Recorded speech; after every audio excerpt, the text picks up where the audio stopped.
अस्सलामुअलैकुम। Welcome to my channel voice over by Aamna Shah. I hope कि आप खुश होंगे। कहानी शुरू करने से पहले आपसे रिक्वेस्ट है कि अगर आपको मेरा कंटेंट पसंद आता है तो प्लीज़ मेरे चैनल को सब्सक्राइब करें। आइए कहानी का अगला हिस्सा सुनते हैं। कमरा अदालत में एकदम सन्नाटा छा गया। फिर इस मुहिब खामोशी को वकील इस्तगासा की इस्तफसारिया आवाज़ ने तोड़ा। वो मुझसे मुखातिब था। मेरे फाजिल दोस्त, आपके पास इस बात का क्या सबूत है कि जब मुलजिम अपने ऑफिस से रवाना हुआ तो उसके बदन पर आप वाइट पैंट और ब्राउन शर्ट थी? जब तक मैं ठोस सबूत तक रसाई हासिल ना कर लूँ मैं अदालत का रुख नहीं करता। मेरे फाजिल दोस्त, मैंने अपने कोट की जेबों को थपथपाते हुए तंजिया लहजे में कहा, सब कुछ यहाँ भरा हुआ है। फिर मैं जज की जानिब मुड़ा और ठहरे हुए लहजे में कहा, जनाब अली, मैं अपने दावे की तस्दीक के लिए सफाई के एक गवाह को पेश करना चाहता हूँ। इजाज़त है। जज ने मुतदिल अंदाज में कहा। इस रोज़ मैंने इस्तगासा के ऐनी शाहिद की खातिर तवाज़ु के लिए सफाई के चंद गवाहान को अदालत में जमा कर रखा था, जिनमें से सिर्फ एक गवाह इस वक्त कमरा अदालत में मौजूद था। बाकी सब बाहर बहवे इंतज़ार थे। ये एहतियात इसलिए बरती गई थी कि ऐनी शाहिद बाहर मौजूद अफराद को शक्ल से अच्छी तरह पहचानता था। मेरे इशारे पर दानिश इकबाल नामी एक शख्स सामाइन के अंदर से उठकर विटनेस बॉक्स में आ गया। मैंने कटहरे के नज़दीक जाकर अपने गवाह से पूछा, दानिश साहब, आपको मुलजिम के साथ काम करते हुए कितना अरसा हुआ है? कमोबेश 10 साल, उसने जवाब दिया। मैंने सवाल किया, क्या आप भी प्रूफ रीडिंग करते हैं? नहीं वकील साहब, उसने बताया, मेरा ताल्लुक पेस्टिंग डिपार्टमेंट से है। ठीक हो गया, मैंने सरसरी अंदाज में कहा।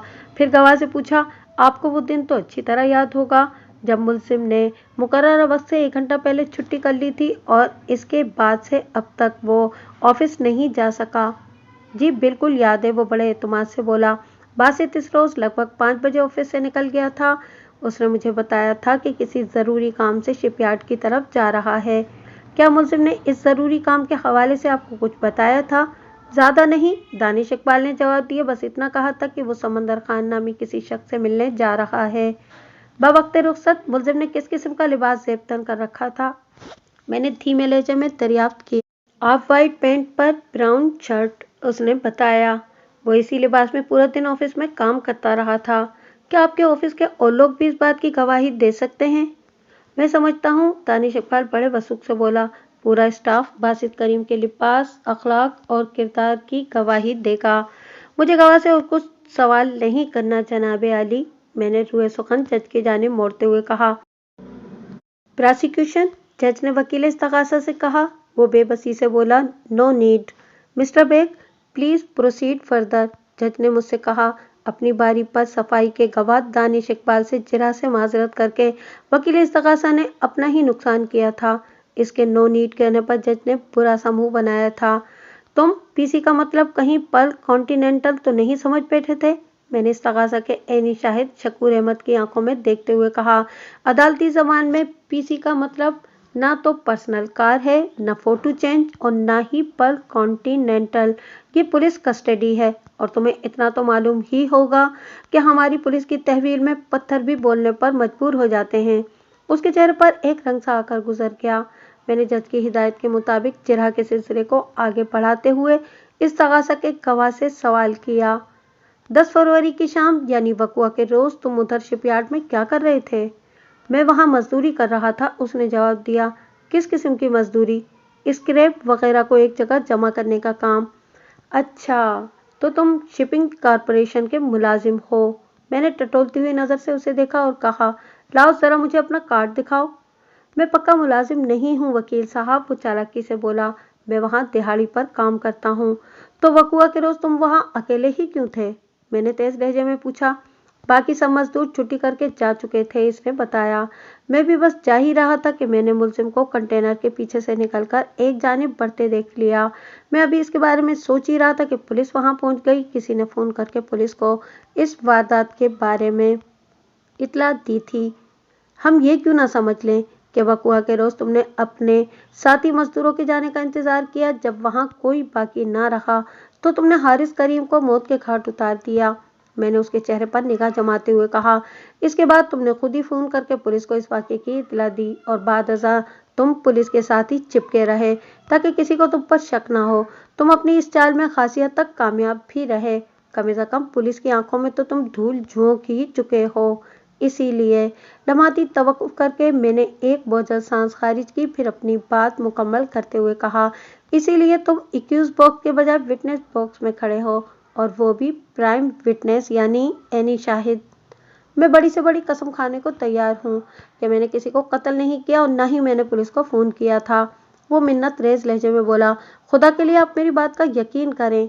अब तुमने कादर मुतलक का वास्ता दिया है तो तुम्हारी बात पर यकीन करना ही पड़ेगा, मैंने ठहरे हुए लहजे में कहा।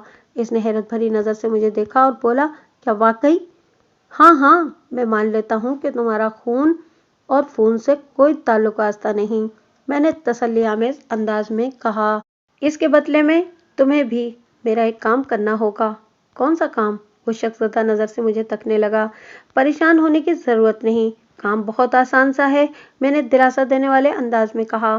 फौरन से बेशतर अपने साथ काम करने वाले चंद मजदूरों के नाम बता दो। उसके चेहरे पर हिचकिचाहट नमूदार हुई, लेकिन ये तासुर लम्हाती था। अगले ही लम्हे उसने कदरे एतमाद से मेरे सवाल के जवाब में बताया, यूसुफ, अमजद और रियाज। मैंने अदालत से बाहर जिन गवाहों को अरेंज कर रखा था, इनमें यूसुफ, अमजद और रियाज भी शामिल थे। मेरी एहतियाती तदाबीर काम आ गई थी। ये सारा बंदोबस्त याकूब के बेटे अमजद के ताबन से किया गया था, जो इस वक्त बाहर मौजूद था। अगर ये तीनों अफराद यहाँ आ जाएं तो? मैंने शकूर अहमद की आंखों में देखते हुए पूछा, क्या वो तुम्हें और तुम इन्हें पहचान लोगे? क्यों नहीं, जरूर, बिल्कुल, वो अजीब से लहजे में बोला।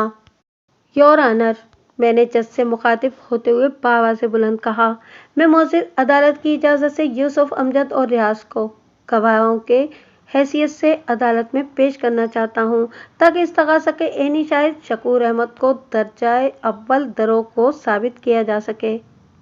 आप इतनी जल्दी 3 गवाहों का इंतज़ाम कैसे करेंगे? वकील इस्तग़ासा की उलझनज़दा आवाज़ मेरी समाज से टकराई। ये सोचना आपका नहीं, मेरा काम है मेरे फाजिल दोस्त, मैंने तुर्की बतुर्की जवाब दिया, फिर अपने कोट की जेबों को दोबारा थपथपाते हुए कहा, मैंने आपको बताया तो था। जज ने मुझसे पूछा, क्या ये गवाह आपकी दस्तरस में है? 101% जनाब आली, मैंने ठोस अंदाज में जवाब दिया। वो तीनों इस वक्त सिटी कोर्ट के अहाते में मौजूद हैं। आइंदा 15 मिनट में यूसुफ, अमजद और रियाज ने फर्दन फर्दन अदालत को जिन हक़ाइक़ से आगाह किया, उसका खुलासा कुछ इस तरह है। वो लोग शकूर अहमद को काफ़ी अरसे से जानते थे और इनकी रोज़ाना आपस में बातचीत होती थी। वो तीनों गुरु मंदिर के नज़दीक वाक़ एक मोटर गैराज में काम करते थे, जबकि शकूर अहमद इनसे थोड़े ही फासले पर सिटी मोटर्स नामी एक कार शोरूम में मुलाजिम था। इसके ज़िम्मे कारों की सफाई धुलाई का काम था, क्योंकि मज़कूरा शोरूम में नई और पुरानी दोनों तरह की कारों की खरीदो फरोख्त का बिजनेस होता था। शकूर अहमद का झूठ पूरी तरह खुलकर सामने आ गया था। वो गर्दन झुकाए विटनेस बॉक्स में खड़ा था। मैंने जज को मुखातिब करते हुए कहा, जनाब आली, इस अदालत से दरोगो को सर्टिफिकेट हासिल करने के बाद शकूर अहमद की गवाही की कोई अहमियत बाकी नहीं रह जाती। मोअज़्ज़िज़ अदालत से मेरी पुरज़ोर अपील है कि शकूर अहमद को पाबंद गवाह की हैसियत से हर पेशी पर अदालत में हाजिर होने का हुक्म दिया जाए, ताकि इसकी मज़ीद गलत बयानियाँ खुलकर सामने आ सकें। इसके साथ ही मैं ये दरख्वास्त भी करूँगा कि जब तक इस केस का फैसला नहीं हो जाता, शकूर अहमद को कराची से बाहर जाने की इजाज़त न दी जाए। That's all your honour. मेरी तजावीज़ नुमा इल्तिमास मबनी बर हक़ाइक़ और इंतहाई ज़रूरी थीं, लिहाजा जज ने एक लम्हा ज़ाया किए बगैर मुतालिका अमले को शकूर अहमद के हवाले से खुसूसी अहकामात सादिर कर दिए। इसके साथ ही अदालत का वक्त ख़त्म हो गया। मई के महीने में हमारे केस की सिर्फ एक ही समाअत हो सकी, जिसमें इस्तग़ासा की जानिब से 2 गवाह अदालत में पेश किए गए थे, जिनके बयानात में कोई ख़ास बात नहीं थी। इसलिए मैं आपके कीमती वक्त का ख्याल करते हुए आगे बढ़ूंगा। सिर्फ इतना बता दूं कि इन दोनों गवाहों का जोर सिर्फ इस पॉइंट पर था कि मकतूल और मुल्जिम के बीच शदीद नौयत के इख्तिलाफात पाए जाते थे, यहाँ तक कि मुल्जिम अपने छोटे भाई से बहुत ज़्यादा नफरत करता था।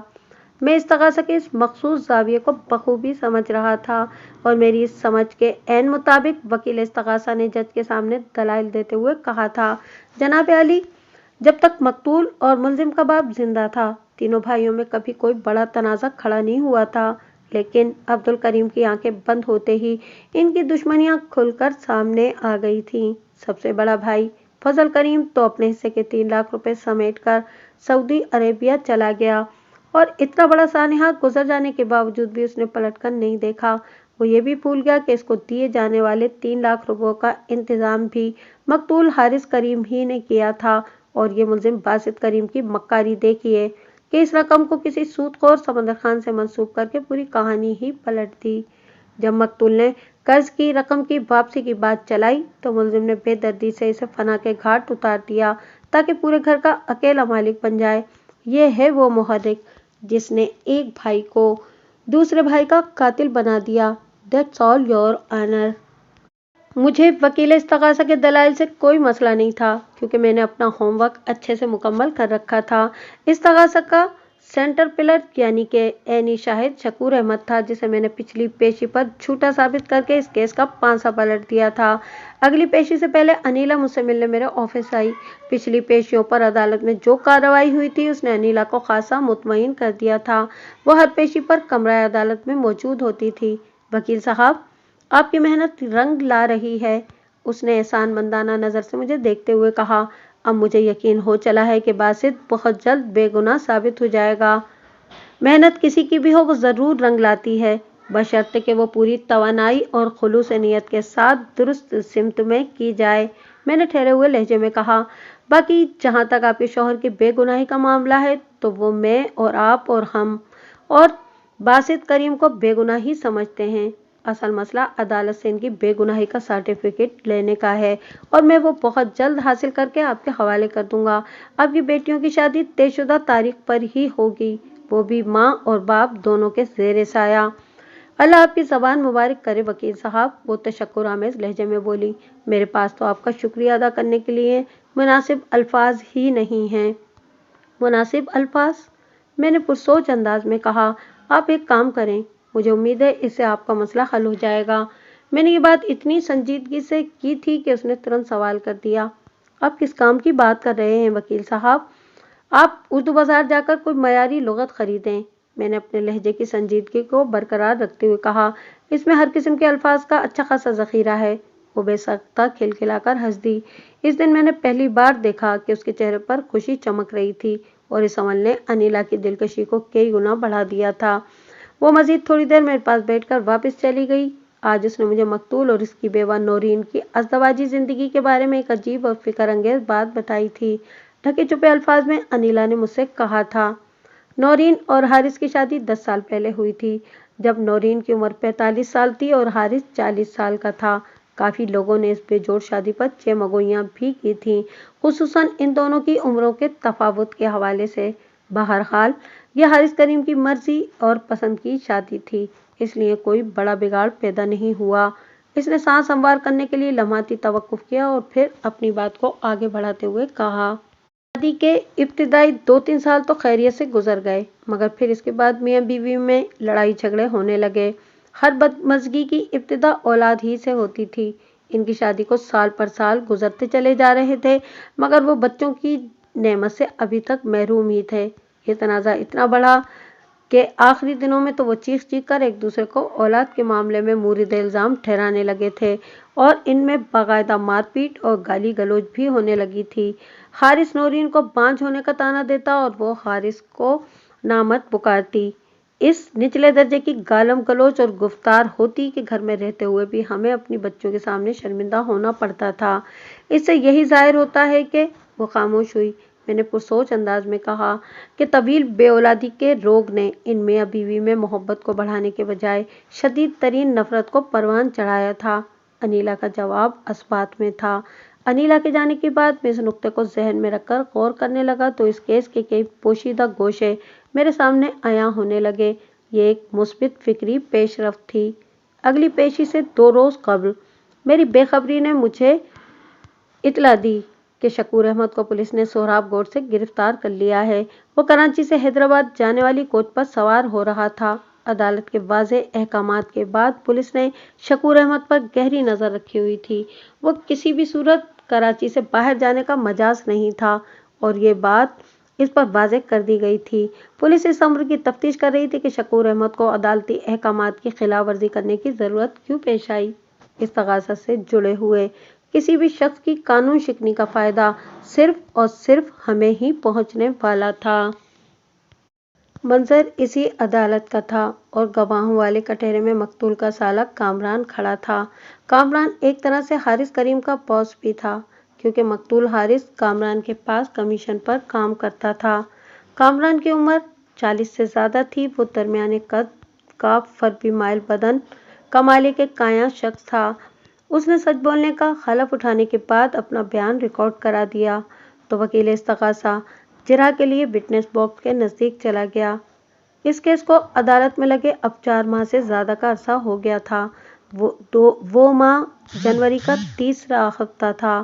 نورین کی عدت کی مدت پوری ہو چکی تھی اور اس نے گھر سے باہر نکلنا شروع کر دیا تھا۔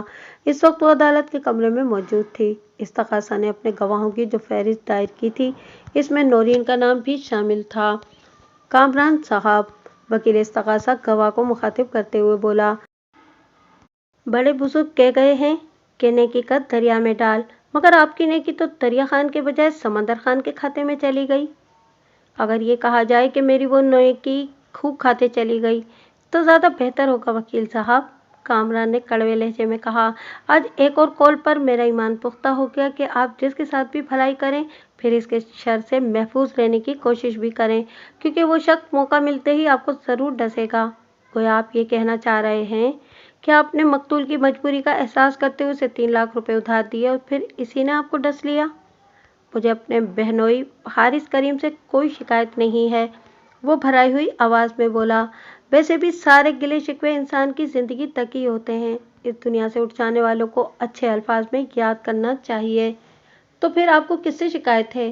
وکیل استغاثہ نے اکسانے والے انداز میں پوچھا۔ کیا آپ اپنے 3 لاکھ کے نقصان کو چپ چاپ برداشت کر لیں گے؟ میں ایک بزنس مین ہوں اور کوئی بھی بزنس مین اپنے نقصان کو بھول نہیں سکتا، کامران نے ٹھہرے ہوئے لہجے میں کہا، خصوصاً جب اس کے پاس اپنی جانے والی رقم کے ٹھوس ثبوت بھی موجود ہوں۔ باقی جہاں تک میری شکایت کا سوال ہے تو اس نے لمحاتی توقف کرنے کے بعد نفرت انگیز نظر سے ایکیوز باکس میں کھڑے میرے موکل اور اس کیس کے ملزم باسط کریم کی طرف دیکھا اور اپنی بات مکمل کرتے ہوئے بولا، اس شخص کی احمقانہ سازشوں نے مجھے بہت زیادہ ذہنی اذیت دی ہے۔ میں نے نورین آپا کا خیال کرتے ہوئے اپنے مقتول بہنوئی حارث کریم کو 3 ماہ کے وعدے پر 3 لاکھ روپے ادھار دیے تھے، مگر اس بندے نے اس نیکی کو کسی سود خور سمندر خان کے کھاتے میں ڈال دیا، جس سے اس کی بدنیتی جھلکتی ہے۔ یہ 10 لاکھ کی پراپرٹی اس 3 منزلہ عمارت کو اکیلا ہی ہڑپ کرنے کا منصوبہ بنائے بیٹھا تھا۔ اسی لیے جب 3 ماہ کی مدت پوری ہونے کے بعد میں نے مقتول حارث سے اپنی رقم کی واپسی کا مطالبہ کیا اور اس نے جا کر ملزم کو میرے تقاضے کے بارے میں بتایا تو اس شقی القلب انسان نے اپنے چھوٹے بھائی کا کام تمام کر دیا تاکہ نہ رہے بانس اور نہ بجے بانسری۔ اس گدھے کو اتنا بھی معلوم نہیں کہ بانسری بجانے کے لیے بانس سے زیادہ ہونٹ اہم ہوتے ہیں اور سانس بھی۔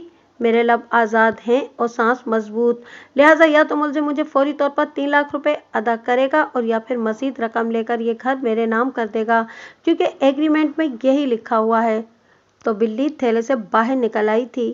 گواہ کے آخری الفاظ کے جواب میں وکیل استغاثہ نے تیز مکارانہ آواز میں استفسار کیا، آپ کس ایگریمنٹ کا ذکر کر رہے ہیں؟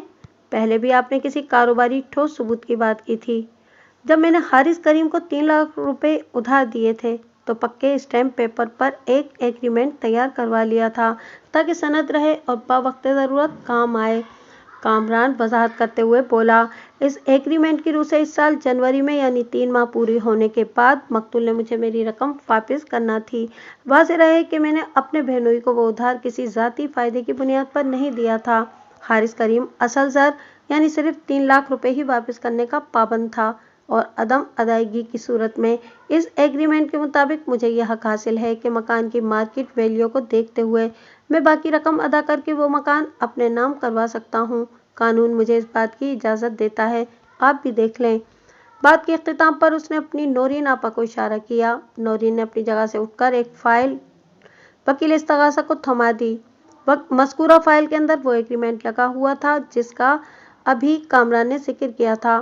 وکیل استغاثہ نے اس لیگل ڈاکومنٹ کو بغور دیکھنے کے بعد جج کے سامنے رکھ دیا اور معتدل انداز میں بولا، مجھے گواہ سے اور کچھ نہیں پوچھنا جناب عالی۔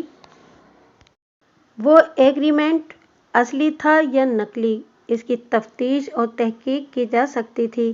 ताहम सरेदस्त यही समझ में आ रहा था कि शातिर जहन के मालिक कामरान ने इस 3 मंजिला आलीशान मकान पर कब्जा करने की जामे मंसूबाबंदी कर रखी थी। अगरचे मेरे मौक्किल ने मुझे 3 लाख रुपए कर्ज की जो कहानी सुनाई थी वो कामरान की बयान करदा कहानी से बिल्कुल मुख्तलिफ थी, लेकिन इस बात से इनकार नहीं किया जा सकता था कि फजल करीम को अदा किए जाने वाले 3 लाख रुपए मकतूल हारिस करीम ही कहीं से लेकर आया था और सच्चाई को बेनकाब करने के लिए हारिस अब इस दुनिया में मौजूद नहीं था। जज ने बगौर इस एग्रीमेंट का जायजा लिया। मुझे उसके चेहरे पर इत्मीनान नजर आया। जज ने मेरी तरफ देखते हुए कहा, आप भी इस डॉक्यूमेंट को देख लें, मुझे तो ये ठीक ही लगता है। मैंने जज के हुक्म की तामील में मज़कूरा एग्रीमेंट को घुमा फिराकर अच्छी तरह देखा और जज की राय मुझे दुरुस्त ही मालूम हुई। हारिस ने फजल करीम को निपटाने के लिए कामरान के साथ बहुत ही खतरनाक सौदा कर लिया था, ये जानते बूझते हुए भी कि 3 माह के बाद वो 3 लाख रुपए लौटाने की सकत रखता है और ना ही जरिया। मुझे भी ये डॉक्यूमेंट असली ही लगता है जनाब।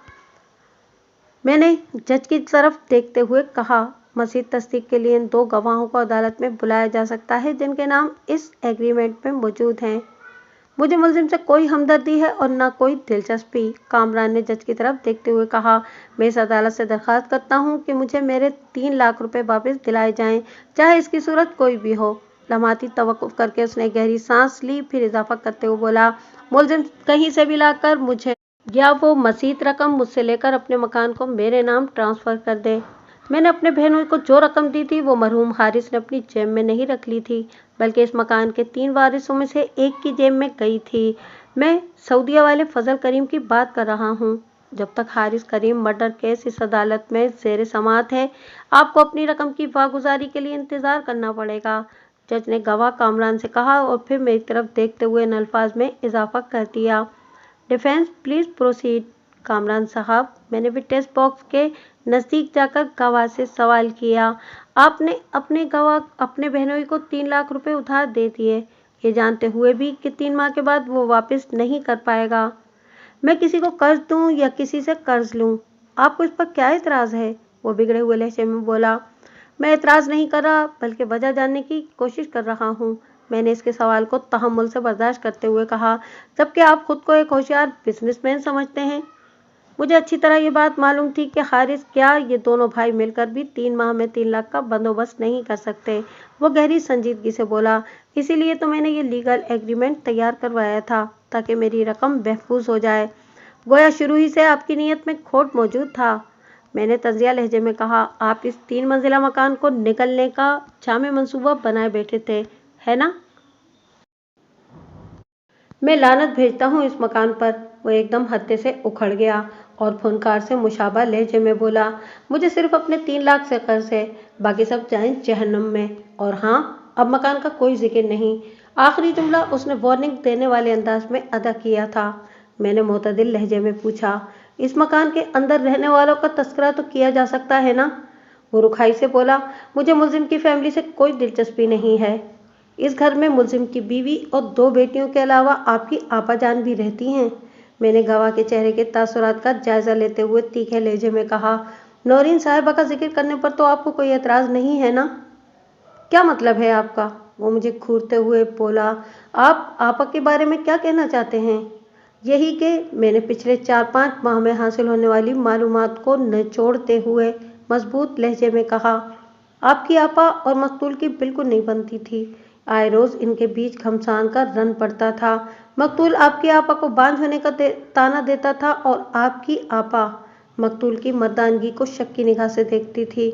10 साल गुजर जाने के बाद भी बेऔलादी के जहन ने इन दोनों को एक दूसरे से मुतनफ़र कर दिया था। नौरीन अपना दुख आपसे शेयर करती रहती थी और आपका दिमाग खराब होता रहता था। फिर जब नौरीन ने आपसे कहा कि वो मकतूल से छुटकारा चाहती है, तो आपके जहन में एक अनोखा आइडिया चमका। आम के आम गुठलियों के दाम वाला आइडिया। आप किसी मौके का इंतजार करने लगे। फिर जब मकतूल ने आपसे 3 लाख रुपए उधार मांगे, तो आपने अपने आइडिया को आजमाने का फैसला कर लिया। पता नहीं आप क्या उल्टी सीधी बातें कर रहे हैं? वो किता कलामी करते हुए बोला, आप किस आइडिया को रो रहे हैं? वही आइडिया जिसमें आप दोनों बहन भाई एक ही सफ़े पर थे। मैंने उसकी आंखों में झांकते हुए कहा, हारिस करीम को सफ़ाए हस्ती से इस तरह मिटाने का फैसला कि इसका कत्ल का इल्ज़ाम मेरे मुवक्किल पर आए, और बिल्कुल ऐसा ही हुआ। मैंने लम्हाती तवक्कुफ किया और एक गहरी सांस खारिज की और फिर अपनी बात को आगे बढ़ाते हुए कहा, नौरीन ने आपको मुलजिम का इस्तेमाल शुदा फोक मुहैया किया। आपके बाकी के सारे इंतजाम आपने खुद कर लिए। एक तयशुदा प्रोग्राम के मुताबिक आपने इन दोनों भाइयों को 1 घंटे के फर्क से शिपयार्ड के एक दूर उफ्तादा मकाम पर बुलाया और अपने घिनौने मंसूबे को अमली जामा पहना दिया। क्या बकवास कर रहे हैं आप? वो जारहाना अंदाज में बोला। अगर इस सिलसिले में एक लफ्ज़ भी मुंह से निकाला तो मैं गुस्से की शिद्दत से वो लुकनत ज़दा हो गया। मैंने आपसे तुम पर आते हुए पूछा, शकूर अहमद को झूठी गवाही देने के लिए तुमने कितनी रकम खर्च की थी? कौन शकूर अहमद? वो ढिठाई की महराज को छूते हुए बोला। वही शकूर अहमद जो इस तगासा का प्राइम फिटनेस है। मैंने उसके गुस्से से हिज उठाते हुए मुतदिल अंदाज में कहा। उसने वकूआ की शाम मुलजिम बासित करीम को एक कंटेनर के अकब से बरामद होते देखा था। क्या आप इतने अहम केस की बुनियादी मालूमात भी नहीं रखते? मैं बहुत मसरूफ कारोबारी आदमी हूँ, वो खफगी भरे लहजे में बोला। ऐसी छोटी मोटी बातों के लिए मेरे पास वक्त नहीं होता। मैं किसी शकूर वकूर को नहीं जानता। मैंने इस बज़ात को अपनी जिरा के हल्के में फंसाने की गर्ज से चुपते हुए लहजे में इस्तफसार किया। फिर तो तुम सिटी मोटर्स को भी नहीं जानते होगे, है ना? City Motors? उसने चौंके हुए लहजे में कहा। ये तो मेरे शोरूम का नाम है। मतलब ये कि तुम्हारी याददाश्त वापस आ रही है, मैंने तंजिया अंदाज में कहा। क्या मोअज़्ज़िज़ अदालत ये उम्मीद रखे कि आज का सेशन मुकम्मल होने से पहले तुम्हें ये भी याद आ जाएगा कि शकूर अहमद तुम्हारे ही शोरूम में नई गाड़ियों की सफाई और पुरानी गाड़ियों की धुलाई का काम करता है।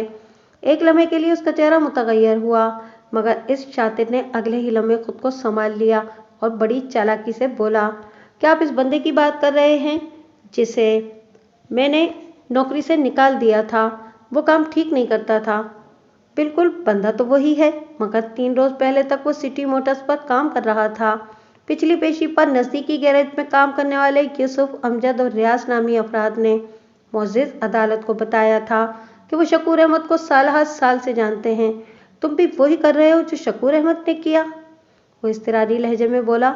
क्या मतलब है आपका? शकूर अहमद इस अदालत से मुकाबला दरोगोई में कई एवार्ड हासिल कर चुका है, मैंने मायनेखेज लहजे में कहा, और तुम इसके रिकॉर्ड को तोड़ने की कोशिश कर रहे हो। ज़रा देर को रुककर मैंने सांस संवार की, फिर कामरान के चेहरे पर निगाह टिकाकर पूछा, क्या तुम जानते हो शकूर अहमद इस वक्त कहाँ है? कहाँ? बेसाख्ता उसके मुंह से निकला। बड़े घर में, मैंने ड्रामाई अंदाज में बताया। अदालत ने इस पर पाबंदी आयद की थी कि वो शहर से बाहर नहीं जाएगा, लेकिन पता नहीं कि तुम्हारे या किसी और के कहने पर वो कराची से हैदराबाद फरार हो रहा था कि पुलिस ने उसे गिरफ्तार कर लिया और इसने पुलिस को सब कुछ बता दिया है। पहली मर्तबा वो मुझे परेशानी में घिरा दिखाई दिया। मुतहिश नज़र से मुझे देखते हुए उसने पूछा, क्या सब कुछ? अब वक्त आ गया था कि नज़रिया ज़रूरत के तहत खालिस सोने में दूसरी धात की खोट मिलाई जाए ताकि सोने को इस्तेकाम हासिल हो। मैंने गवाह की आंखों में आंखें डालकर सरसराती हुई आवाज़ में कहा। तफ्तीश के दौरान में शकूर अहमद ने इकबाल जुर्म करते हुए वादा माफ गवाह बनकर पुलिस को बता दिया है कि तुमने उसे एक तगड़ी रकम देकर झूठी गवाही देने के लिए तैयार किया था। कल शकूर अहमद को अदालत में पेश कर दिया जाएगा और वो तुम्हारे खिलाफ हल्फिया बयान देगा। शकूर ऐसा नहीं कर सकता, वो मुंह से कफ उड़ाते हुए बोला। मैं इसे ऐसा नहीं करने दूंगा। तेज की ज्यादती के बायस उसका बदन और आवाज़ कांपने लगी थी। इससे पहले ही मैं इसका खून पी जाऊंगा। तुम कोई खून आशाम वहशी दरिंदे हो जो शकूर का खून पी जाओगे? मैंने हिकारत भरे लहजे में पूछा। सीधा सीधा ये क्यों नहीं कहते कि तुम इसके हलकुम में भी जहर आलूद फोक पेवस्त कर दोगे? वकील के बच्चे, वो गजबनाक होकर बोला। इस नमक हराम शकूर के हलकुम का तो मैं बाद में ऑपरेशन करूंगा, अभी तुम्हारा टेटवा दबाना जरूरी है। तुम्हारी बकवास को ब्रेक तो लगे। बात के इख्तिताम पर कामरान ने विटनेस बॉक्स से निकलकर बाकायदा मुझ पर हमला करने की कोशिश की। मैं काफ़ी देर से इसके मिजाज और तेवर का बारीक बीनी से जायजा ले रहा था और इसकी जानिब से किसी भी जारहाना रद्द अमल के लिए जहनी तौर पर तैयार था।